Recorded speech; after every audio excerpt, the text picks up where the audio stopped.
સુરતમાં આવકના દાખલા માટે લાગતી લાઈનો મામલે વરાછાના ધારાસભ્ય કુમાર કાનાણીએ થોડા સમય પહેલા કલેક્ટરને રજૂઆત કરી હતી, પરંતુ આજે જે દ્રશ્યો સામે આવ્યા છે તે જોતા લાગી રહ્યું છે કે ખુદ ધારાસભ્યની રજૂઆત જો કોઈ પણ અધિકારીઓ કે કર્મચારીઓ કાને ન લેતા હોય તો સામાન્ય અરજદારની રજૂઆત કે પરેશાની આ જાડી ચામડીના અધિકારીઓ કઈ રીતે ધ્યાને લે।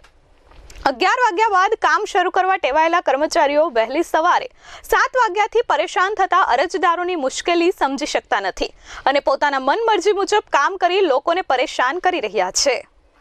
સુરતમાં થોડા સમય પહેલા ધારાસભ્ય કુમાર કાનાણીએ આવકના દાખલા માટે લાગતી લાંબી લાઈનો અંગે કલેક્ટરને રજૂઆત કરી હતી અને તાત્કાલિક લોકોની સમસ્યાનું સમાધાન થાય તે માટે રજૂઆત કરી હતી। ત્યારે જે તે સમયે ધારાસભ્યએ સ્થળ મુલાકાત પણ લીધી હતી અને હવે કામગીરી સારી રીતે થશે અને ઝડપી થશે તેવો દાવો કર્યો હતો, પરંતુ આ દ્રશ્યો જોતા લાગી રહ્યું છે કે ધારાસભ્યની રજૂઆતની પણ અવગણના કરવામાં આવી રહી છે। ત્યારે વિચારો કે સામાન્ય માણસની રજૂઆત આ નફ્ફટ તંત્રના અધિકારીઓ અને કર્મચારીઓ કેવી રીતે નિવારણ કરે। ધારાસભ્ય કુમાર કાનાણીએ પત્ર લખી રજૂઆત કરી અને કહ્યું હતું કે તાત્કાલિક લોકોને તમામ પુરાવાઓ મળી રહે તે હેતુથી આયોજન કરવામાં આવે, જેથી લોકોનો સમય બરબાદ થાય નહીં અને ગરમીના કારણે લોકો પરેશાન ન થાય। પરંતુ વાસ્તવિક દ્રશ્યો સામે આવતા લાગી રહ્યું છે કે સુરત મહાનગરપાલિકાના અધિકારીઓ અને કર્મચારીઓને લોકોના કામ કરવામાં રસ નથી। આજે સુરત શહેરના જનસેવા કેન્દ્રો પર વહેલી સવારથી આવકના દાખલા માટે રોજની જેમ લાંબી કતારો લાગી છે। સવારે 9 વાગ્યાથી જે કચેરીઓમાં કામ શરૂ કરવાનું હોય તે કચેરીમાં 11 વાગ્યા બાદ પણ કામ શરૂ થયું નથી અને અરજદારો વહેલી સવારે 7 વાગ્યાથી લાઈનો લગાવે છે અને ટોકન લઈ આકરા તડકામાં લાઈનોમાં ઊભા રહે છે।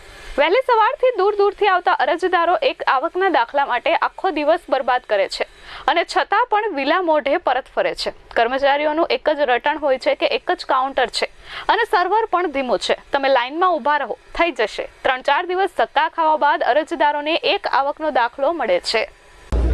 દિલીપ પટેલ બોલો સાહેબ, આપણે એક દુકાનદાર છીએ। દુકાન છેલ્લા 2 દિવસથી મારી બંધ કરીને આવકના દાખલા માટે દોડું છું। સવારે 7 વાગે લાઈનમાં આવીએ છીએ, ક્યારેક 8 વાગે આવીએ છીએ, ટોકન ના મળે તો કાલે પાછા ગયા હતા, આજે ટોકન મળેલું છે પણ કામ ક્યારે થશે આવકના દાખલાનું એ કોઈ સમય નક્કી નથી, જેથી કરીને અમારો કિંમતી સમય બગાડીને અમે આવવા છતાં અહીંયા કામ થતું નથી, જેની જવાબદારી સંપૂર્ણ સરકારી ખાતાની રહે છે।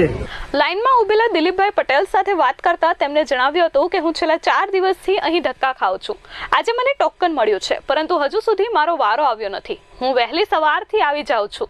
હું દુકાન ચલાવું છું જે હાલ બંધ કરીને આવકના દાખલા માટે મારે ઊભું રહેવું પડે છે, એટલે સમય બરબાદ સાથે હું આર્થિક રીતે પણ ખોટમાં છું। નામ પ્રકાશભાઈ રાણા, સવારે 8:30 વાગ્યાનો ઊભો છું। મને તાવ છે છતાં પણ લાઈનમાં આવીને ઊભા રહેવું પડે છે। જે 10 વાગ્યાનો સમય હોવો જોઈએ તેના બદલે 11 વાગે પણ હજુ કામ સ્ટાર્ટ નહીં થયું। બીમાર માણસ કઈ રીતે ઊભા રહી? હવે અત્યારે વાતાવરણ ઘણું ખરાબ છે, અત્યારે મને લૂ લાગી ગઈ ને બેભાન થઈ ગયો તો મને કોણ લઈ જાય ઘરે? વધુ એક અરજદાર રાહુલ પટેલે જણાવ્યું હતું કે હું અલથાણથી વહેલી સવારે આવું છું। કર્મચારીઓ અહીં એક જ રટણ કરે છે કે સર્વર ડાઉન થઈ ગયું છે, તમારો વારો આવી જશે, તમે લાઈનમાં ઊભા રહો। હું છેલ્લા 3 દિવસથી ધક્કા ખાઉં છું। 10 કિલોમીટર દૂરથી આવ્યા બાદ અહીં ગરમીમાં શેકાઉં છું અને કર્મચારીઓ પોતાના રૂઆબમાં અરજદારોને જવાબ આપે છે અને કહે છે કે અહીં એક જ કાઉન્ટર છે, કામની પ્રમાણે થશે। ત્યારે એક વધુ અરજદારે કહ્યું કે હું બીમાર છું અને છેલ્લા 2 દિવસથી અહીં ધક્કા ખાઉં છું। સવારના 11 વાગ્યા બાદ પણ કર્મચારીઓ દ્વારા કામગીરી કરવામાં આવતી નથી અને વહેલી સવારે 7 વાગ્યાથી તમામ લોકો લાઈન લગાવીને ઊભા રહે છે। સવારે 7-8 વાગે અમે કાલે બી આવે તો ટોકન ના મળ્યું, પાછું જવું પડ્યું, પાછી કે બપોરે આવો, બપોરે બી પાછા ગયા, સર્વર ડાઉન થઈ ગયું। હવે આજે અહીંયા 7-8 વાગ્યાના આવેલા છીએ, 10 કિલોમીટર દૂરથી આવું છું અલથાણથી હું, બરાબર। હવે આવી રીતે અમારે રોજ ધક્કા ખાવાના।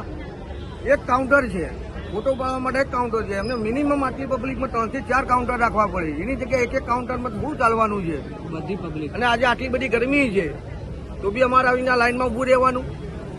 ત્યારે એક બાજુ સરકાર કહી રહી છે કે લોકોને ગણતરીની મિનિટોમાં પોતાના પુરાવાઓ મળી રહેશે અને બીજી બાજુ સત્યતા કંઈક અલગ જ છે। એસી ઓફિસમાં બેઠા અધિકારીઓ ગરમીમાં પરેશાન થતા અરજદારોની હાલત સમજી શકતા નથી તેવું પણ સામે આવી રહ્યું છે, કેમ કે એક આવકના દાખલા માટે જ્યારે આટલી બધી મહેનત કરવી પડતી હોય તો સમજો કે કોઈ દસ્તાવેજી કામગીરી હોય તો કેટલા મહિનાઓ વીતી જાય।